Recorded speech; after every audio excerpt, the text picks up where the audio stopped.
जिन्होंने पूरी जिंदगी संघर्ष किया, पूरी जिंदगी संघर्ष किया, एक बहुत ही गरीब परिवार से निकले, पूरी जिंदगी आजादी के लिए लड़े एक तरफ, और दूसरी तरफ दबे कुचले गरीबों दलितों के लिए लड़े, उनको उनका हक दिलाने के लिए लड़े, बराबरी के हक के लिए लड़े। और एक गरीब परिवार से, एक गांव से निकल के वो अमेरिका से और लंदन से, पता नहीं कहां कहां से वो पीएचडी की डिग्री, दो डॉक्टरेट करके आए, दो डॉक्टरेट। और बाबा साहब अंबेडकर ने हमें दुनिया का सबसे बेहतरीन संविधान दिया, दुनिया का सबसे बेहतरीन संविधान। आज हम जिस तरह का भारत देख रहे हैं, जितनी तरक्की भारत ने की है, और जो आज हमें बराबरी का अधिकार मिला, बोलने की स्वतंत्रता मिली, इतने सारे फंडामेंटल राइट्स मिले, ये सब उसी महान शख्सियत का नतीजा है। और दूसरा मैं याद दिलाना चाहूंगा शहीद आजम भगत सिंह।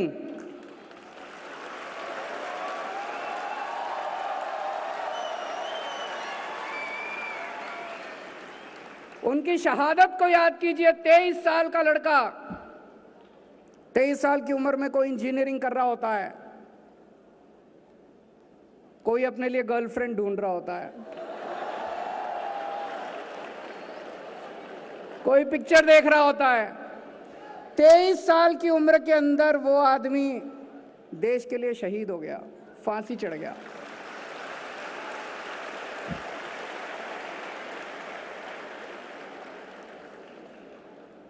भगत सिंह से हमें सुप्रीम सैक्रिफाइस की प्रेरणा मिलती है कि देश के लिए अगर जरूरत पड़े तो जान भी कुर्बान कर देना, उसकी भी चिंता मत करना।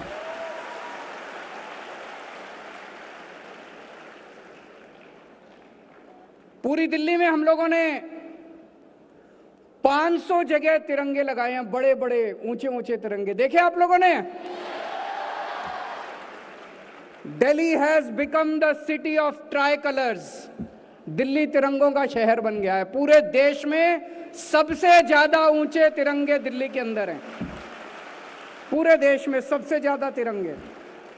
अभी मैं घर से निकला और यहां आ रहा था, आते आते रास्ते में मैंने गिने, वैसे तो आज बहुत सारे तिरंगे हैं हर जगह, लेकिन जो बड़े वाले तिरंगे, जो 500 तिरंगे लगाए हैं, मुझे 9 तिरंगे दिखाई दिए, बड़े वाले तिरंगे। यही हमारा मकसद था। हमारा मकसद था कि हम लोग रोज अपनी रोजमर्रा की जिंदगी में खो जाते हैं, घर में, फैमिली के साथ, दफ्तर में, देश को भूल जाते हैं जिंदगी जीते जीते। दिल्ली आपको भूलने नहीं देगी। आप घर से बाहर निकलोगे, आपको तिरंगा दिखाई देगा, देश याद आ जाएगा। फिर थोड़ी आगे जाओगे, एक और तिरंगा दिखाई देगा, फिर थोड़ी आगे जाओगे, एक और तिरंगा, दफ्तर से शाम को बाहर आओगे, फिर तिरंगा दिखाई देगा। देश हर कदम पे आपको याद आएगा। यही हमारा मकसद था।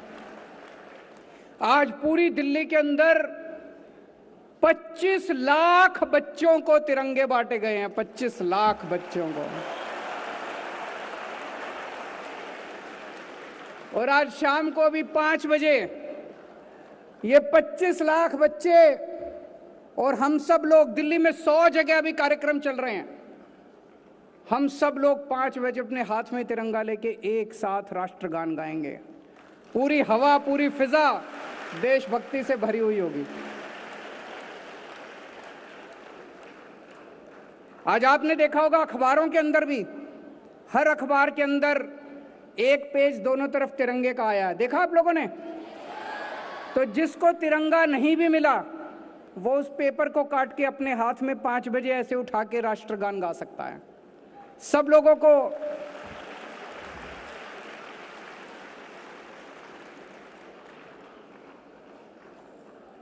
आजादी के 75 साल के इस मौके पे एक प्रश्न मन में उठता है। कई लोगों से मैं बात करता हूं, आपस में लोग चर्चा करते हैं, 75 साल में हमने काफी तरक्की की, काफी प्रगति की, लेकिन इन 75 साल में कई देश भारत से आगे निकल गए।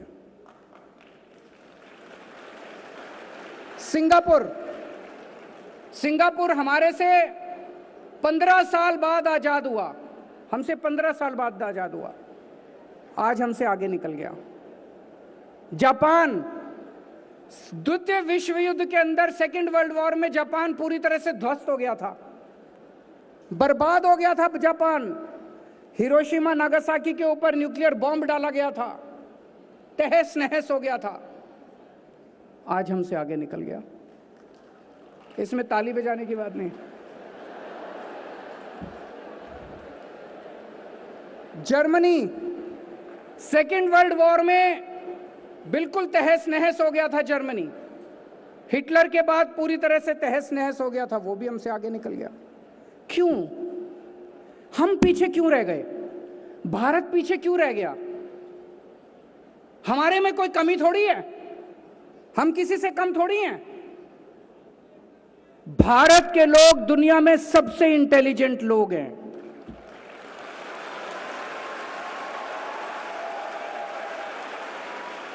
भारत के लोग दुनिया में सबसे मेहनती लोग हैं।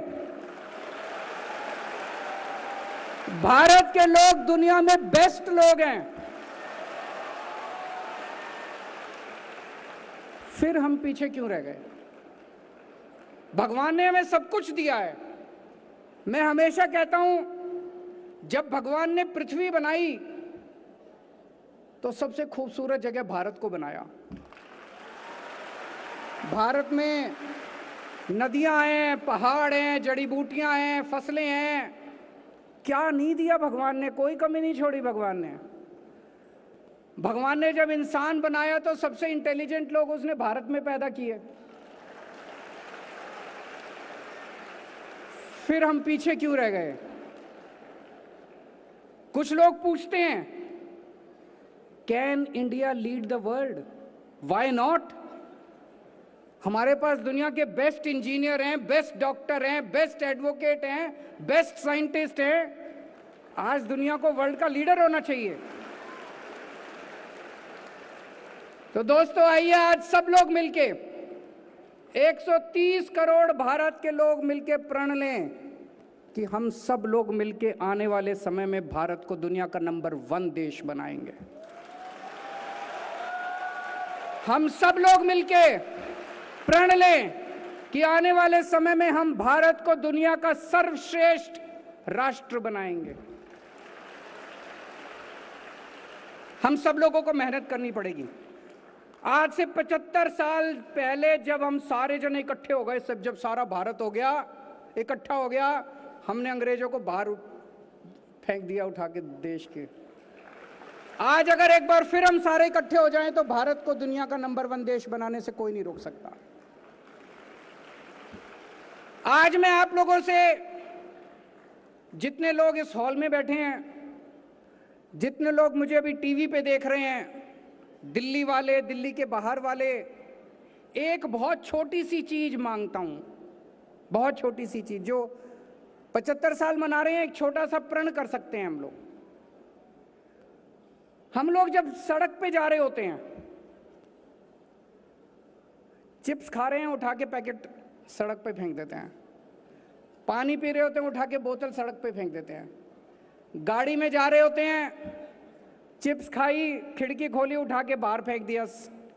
आज से हम प्रण ले कि हम अपनी तरफ से कम देश को गंदा नहीं करेंगे। कहीं जितना हमारे पास हमारा अपना कूड़ा है, जब तक हमें कूड़ेदान दिखाई ना दे, हम अपनी जेब में डाल लेंगे, और जब कूड़ेदान दिखाई देगा, कूड़ेदान में डालेंगे। अगर बन सके, अगर कोई कूड़ा दिखाई दे और बन सके तो उसको उठा के हम कूड़ेदान में डालें। लेकिन अगर वो ना भी करे तो कम से कम अपनी तरफ से हम भारत के अंदर कहीं भी, किसी भी पब्लिक स्थान, सार्वजनिक स्थान के ऊपर हम अपनी तरफ से कूड़ा नहीं डालेंगे। मंजूर है? गंदा नहीं करेंगे, अपने किसी भी सड़क को गंदी नहीं करेंगे, किसी भी सार्वजनिक स्थल को गंदा नहीं करेंगे। भारत को अगर हमें दुनिया का नंबर 1 देश बनाना है तो अभी बहुत कुछ करना पड़ेगा। एक छोटी सी शुरुआत करते हैं।